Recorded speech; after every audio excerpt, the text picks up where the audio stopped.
Hi YouTube. First of all, happy holidays to everyone, and apologies for not being around for a little while. Between the holidays, preparing for a cross-country trip, and driving to visit family, I've been a little busy lately. I did, however, manage to take a look at the Lenovo Ideapad 5 that I picked up on Black Friday for $5.99, although the list price is $7.99, at least on Walmart's webpage. It has an AMD Ryzen 5 4700U 8-core processor, 8 gigs of soldered memory, 256 gig SSD, Windows 10 Home, Intel AX200 Wi-Fi 6 card, a 45 watt-hour battery, backlit keyboard, surprisingly a fingerprint reader, and a 14-inch 1080p LCD.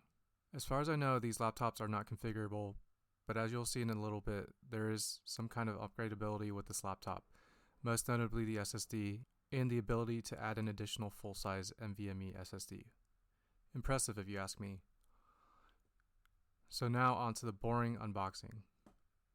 As you see, there's a square charger with the barrel jack on the end, unlike some newer laptops that have USB-C charging. There's a couple pieces of documentation that no one really ever looks at, and finally what everyone cares about most, the laptop. The laptop I have here is the platinum gray color, although there are two other colors that can be purchased with this particular model, and has an arguably sleek design. There's some branding near the bottom right corner of the lid if you're looking at it from above, and the lid appears to be aluminum. There's a decent amount of flex in the palm rest, but the keyboard feels pretty nice.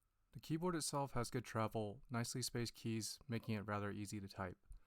The only small quibble I have with this keyboard is that the page up and down buttons are shorter. The rest of the laptop appears to be plastic, which isn't surprising considering that this is a consumer grade laptop. And even the T14 has plastic, even though it may have a nicer feel to it. To the left of the laptop, there's a charging port with a charging LED, USB-C port, HDMI 1.4 port, and a headphone/mic combo jack. The right side of the laptop has two USB 3.2 ports and a full-size SD card reader, which is hard to come by these days. The back of the laptop has vents, but isn't very visible since it is hidden by the bottom of the laptop lid. Now let's take a look and see what's underneath the laptop. Of course, Lenovo decides to use Torx screws, so I had to find mine, but nonetheless, let's continue with taking the cover off. There's a total of 9 screws, which 6 aren't held in place and easily lost, and the back 3 screws are attached to the bottom lid of the laptop, so I guess there's at least 3 screws you won't lose. After using quite a bit of force to get the stupid bottom cover off, you'll see that there is a dual heat pipe design with a decent sized fan to go with it. A 2240 Samsung 256 gig NVMe SSD that has one of those stupid warranty void stickers on the screw from the 90s to 2000s, which in today's day and age is an absolutely ridiculous thing to do. Surprisingly, a 2280 PCIe slot that allows an additional NVMe SSD to be installed, a 45 watt-hour battery, a Intel AX200 Wi-Fi 6 card, and interestingly, a daughter board for the USB and SD card reader connected with a ribbon cable, which I'm guessing allows them to use the same board but a different shaped ribbon cable to use for their 15-inch Ideapads as well.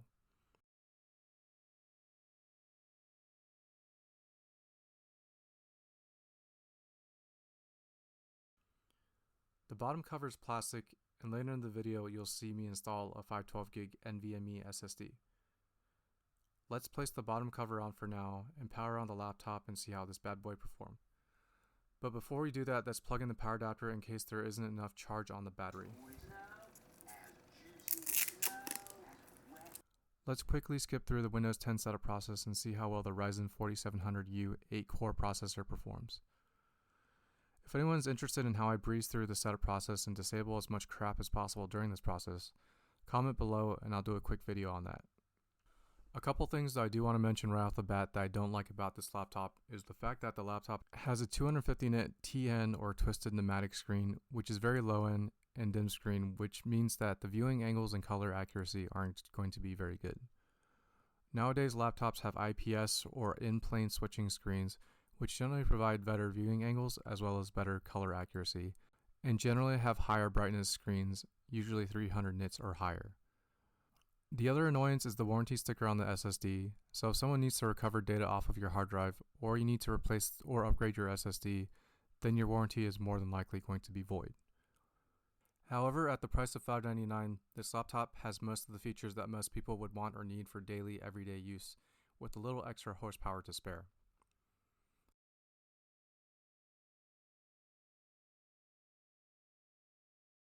As you can see, user benchmark says the laptop is working as expected.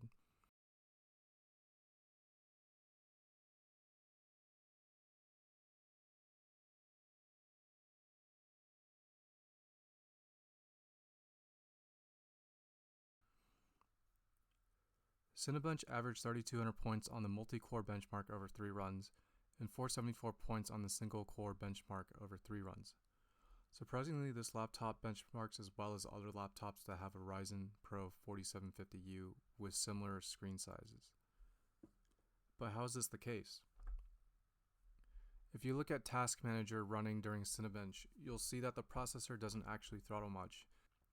And my guess is this probably has to do with the thermal design more than anything else, since this laptop also has a TDP of 25 watts. I was definitely very impressed when I saw this, but keep in mind that with the proper thermal design, and if this TDP was raised, a Ryzen Pro 4750U processor will more than likely perform better than this.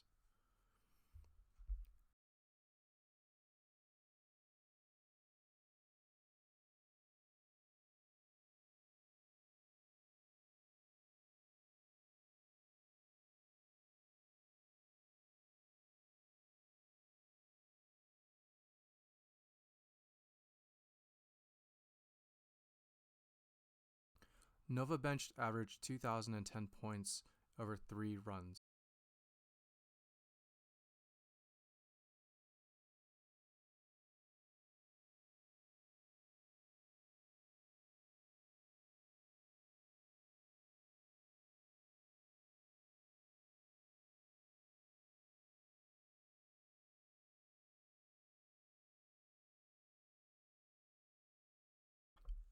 Speakers are pretty average on the laptop and doesn't get very loud or produce good quality sound as expected.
Webcam performance is also average, however I would like to point out that this does have the Think Shutter built in, which I still think all laptops should have.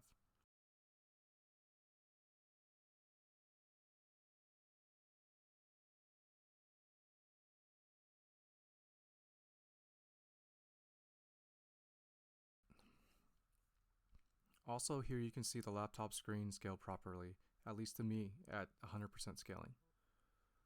So what do I think about this laptop?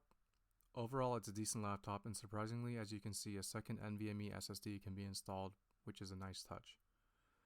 It pretty much has all the features anyone would want, and the only thing I could potentially see someone needing is more than 8 gigs of memory. Other than that, if purchased at the sale price of $599, I think this is a pretty solid laptop, but at $799, it may be worth considering a ThinkPad at that price range.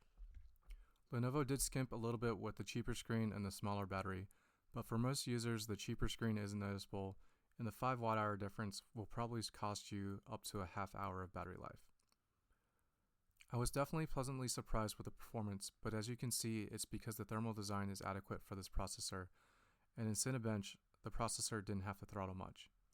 And as I had mentioned before, I would say the 4750U is faster, but in certain laptops would require a higher TDP or better thermal design to outperform the 4700U in this laptop.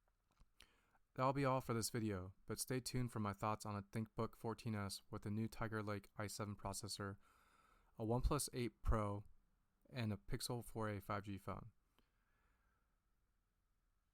Please subscribe to the channel since it will help greatly with the growth of the channel, especially if you like the content. Like, comment, share, and I'll see you guys soon.